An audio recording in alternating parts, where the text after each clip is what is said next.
Hey, what's up, everybody? True Boxing here. Thank you for coming back to get hit with the truth. So today we're continuing my 2022 year-end top 10s as we are going to look at my number 3 junior welterweight in the world right now at 140 pounds, the former unified champion, Jose Ramirez. As Ramirez enters 2023, I think he drops one spot from number 2 from last year.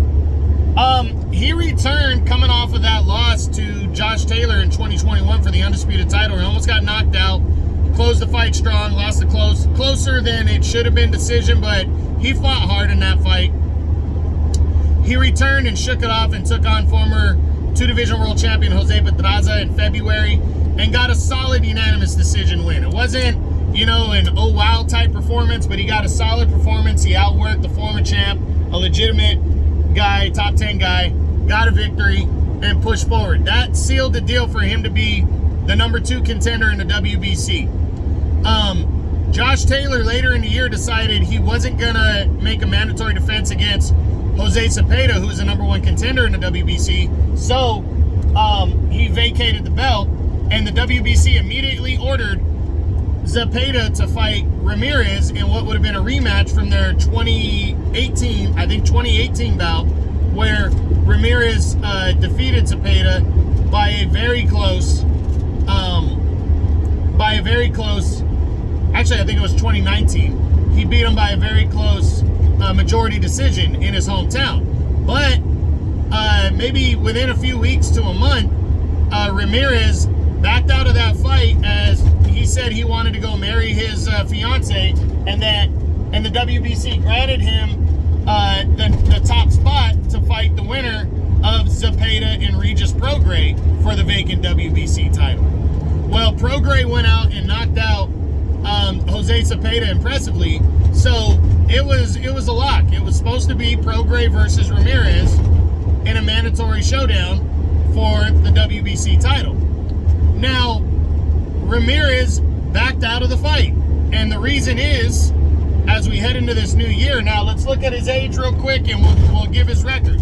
Ramirez, heading into 2023, he's 30 years old now. He 27-1, 17 knockouts. He only has that loss to Taylor on his resume. He is the WBC and the WBO's number 3 contender right now.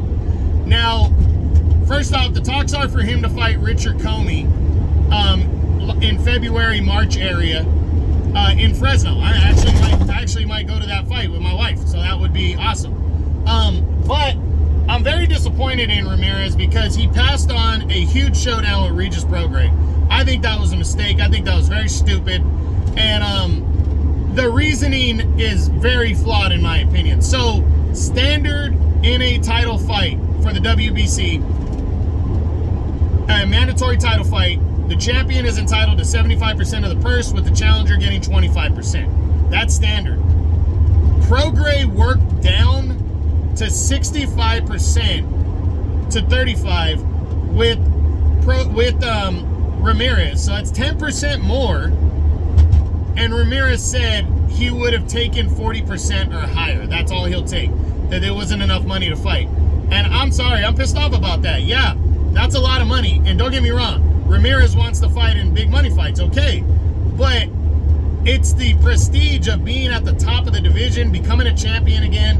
That's going to bring in the money if you get the victory, And it was over 5% of the purse. And I just think that's ridiculous, especially when he knew that he had to fight the winner of those 2 guys. Why didn't he start doing a little pre-planning with them, seeing what a fight would look like,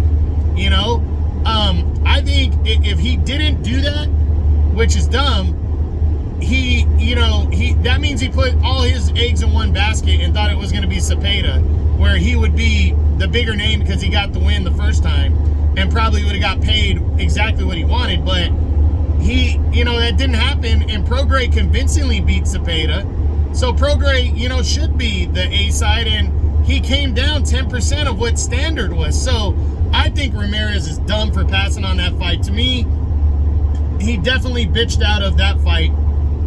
But I am a fan of Ramirez. I understand he's a top-ranked guy. A showdown with Richard Comey is a solid fight for him. I think he'll win that fight. I think it'll be a dogfight. I think he'll win though, and then he'll push forward. You know, there have also been rumors about him going to 147. Right now, I think that's a mistake because there's not a lot of top-ranked guys at 147. There is a lot of top-ranked guys at 140 though. Arnold Barbosa is fighting Pedraza next. You also got Teofimo Lopez sitting there, and with Ramirez so high there in the WBO, why not go after Teo in an eliminator?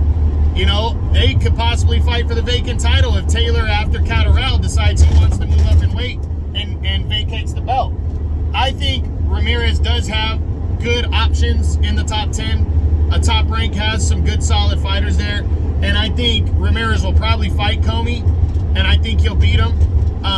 And then after that, we just got to wait and see what goes down. But Ramirez still will be in good fights. He's definitely not handling the criticism of the fight with, you know, backing out of the fight with Prograis. So maybe that'll interest him in growing some balls and fighting somebody else legitimate and taking a risk. But we'll see what happens. But that's it. That's what I got. That's my number 3 junior welterweight in the world right now. The former unified champion, Jose Ramirez, as my 2022 year-end top 10s continue. I hope you guys enjoyed the video. If you did, smash the like button, leave a comment, subscribe to the channel. I appreciate any and all support. This is True Boxing. You've been hit with the truth.